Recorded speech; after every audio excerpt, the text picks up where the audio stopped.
Hello there! Occasionally I feel like making an extra video monthly to talk about some interesting concepts that I might think are useful for you. And on the last one, in order to keep it going, I asked for some ideas of what you would like me to talk about. And Bjarne answered the call asking what you can do to prevent double hits. I'm under no impression that I can cover such a big topic completely and exhaustively, but I can talk a little bit about what we do over here to help people fence more cleanly. Let's first talk a bit about what causes doubles though. And I think you can split up this rather diffuse category of fencing mistakes in two. There's simultaneous attacks and there's failures to defend. The first category happens when both fencers launch an attack roughly at the same time, or when those attacks land roughly at the same time. You see this a lot in really high stakes fencing matches between really good fencers. It just happens to be the case that these people are very close in terms of speed and ability, and tournaments being what they are, attack is incentivized over defense. So that's where doubles like this tend to happen quite a lot.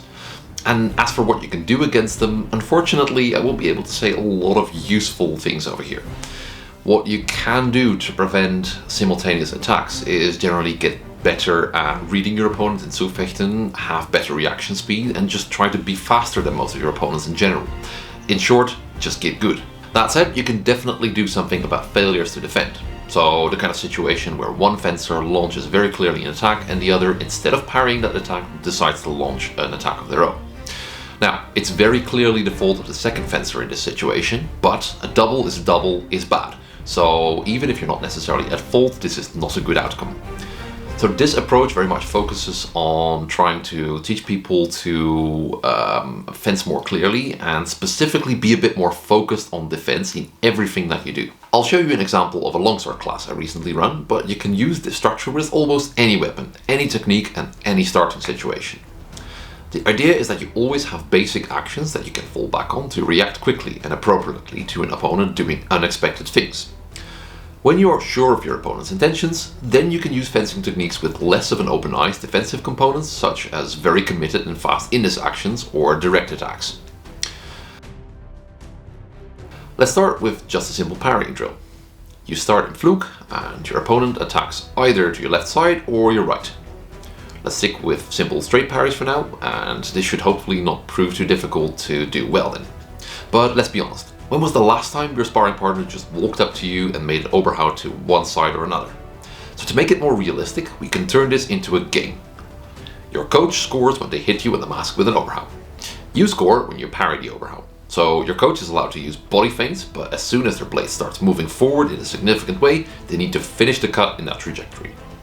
The body feints make it a lot harder, so you should ideally land at a roughly 80% win rate for the student. The coach can adjust their speed or starting distance if it's significantly more or less than that. Now that you know the basic game, let's give you some options for continuing after a parry. From fluke, facing someone in Fontag, I usually like to thrust into a high hanging. It closes the most likely line of attack and carries a lot of threat. You can do this initially from having just parried as shown here. Depending on the distance, you will either cut, thrust or slice.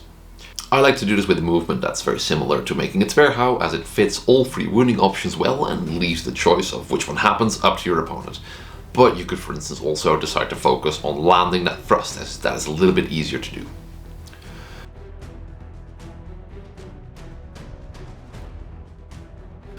Another option, instead of first parrying and then going into the hangen, is to use an indes action, which in this situation would be called absetzen, or setting off. As you spot your coach attacking you, wind up into the hanging and then thrust them at the same time. This is obviously more likely to land a hit on your first attention, but it carries more risk as well. You are committing to one side, much more so than when first doing a simple parry and then winding upwards. If your opponent decides to attack another opening than you thought, there's much less you can do about it at this point. Of course, there are some possibilities for switch over reactions to still save you from a double here, but I prefer to not be in a position where I have to use those.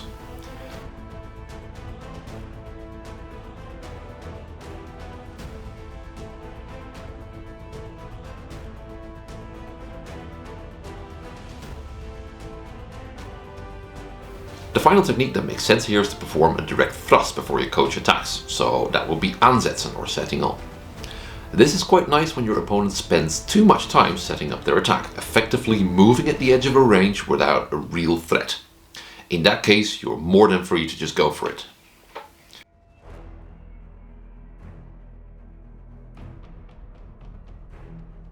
The final exercise here would be to combine all the previous ones. The game is still the same in essence. The coach scores when they hit your head with an overhand, and they're allowed to use body feints as previously.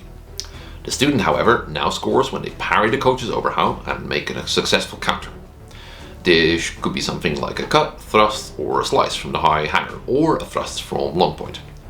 It's usually a good idea to first play around with such a game a bit to see if you understand what is going on and why things pan out that way.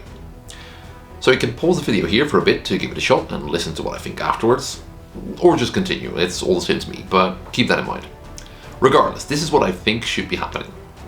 You'll likely find that when the coach does a good job on the body feints, you are sort of forced to first parry to guarantee that you do not get hit, and only then can you counter. Only on those exchanges where they do it less or are quite obvious about which direction they will be attacking from should you go for an index action. When your coach spends too much time setting up their attack, you get the opportunity to just stab them with long point. But again, only if you're absolutely sure that you can do this safely. This all makes for a pretty balanced and fun training game, but it also teaches you that most actions from fight books have a defensive and an offensive component, and that you can pull these two apart if needed. Prioritizing the defensive component, in this case the parry, in any situation where you're not fully sure what your opponent is going to do, will allow you to prevent doubles. Using the index version of the action whenever you are certain will then allow you to land your own hit more reliably, but only doing so when you're absolutely certain things are going to pan out exactly that way. So, I hope this makes sense, and I do hope you enjoyed training with this, and do let me know if there's any other topics you'd like me to cover in the near future. And until then, cheers!